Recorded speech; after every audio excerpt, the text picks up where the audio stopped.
xasida yi moo nu war a dàqal lépp lu ñuy lekk lu ne jàng xasida yi moo nu ko war a dàqal.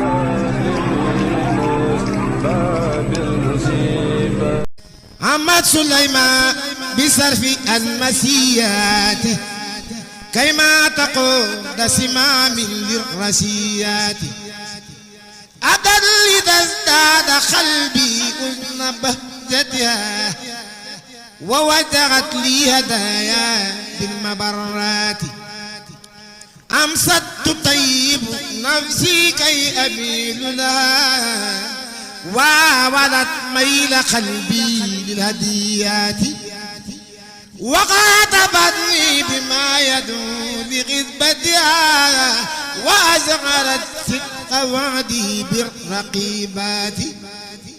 تورا تديني وتوليني دوائسها وتارة ليتهدي بالبشارات لكن علمت وعلمي سوف ينفعني بأن سات ميل في المقالات.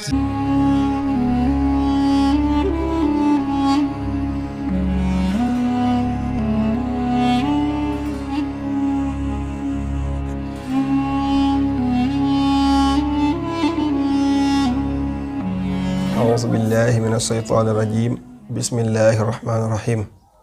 naafilek tey ci téereb Sëriñ Suhaybu Mbàkke mu ne guddik fanweereel ga ku ca julli juróom benn rakka bu ci ne fatiha ak qul huwallahu ahad fukki yoon ak benn yàlla dana ko tabaxal kër ca àjjana ba tey ku ca julli ñeenti rakka bu ci ne fatiha benn yoon ak qul yaa ayyuhal kaafiruun ak qul huwallahu ahad lu ci ne ñaar fukki yoon ak juróom dees na ko musal ci sawara te dees na ko jéggal moo ki jege ñaaleem te buy jéggi siraat ni ak melax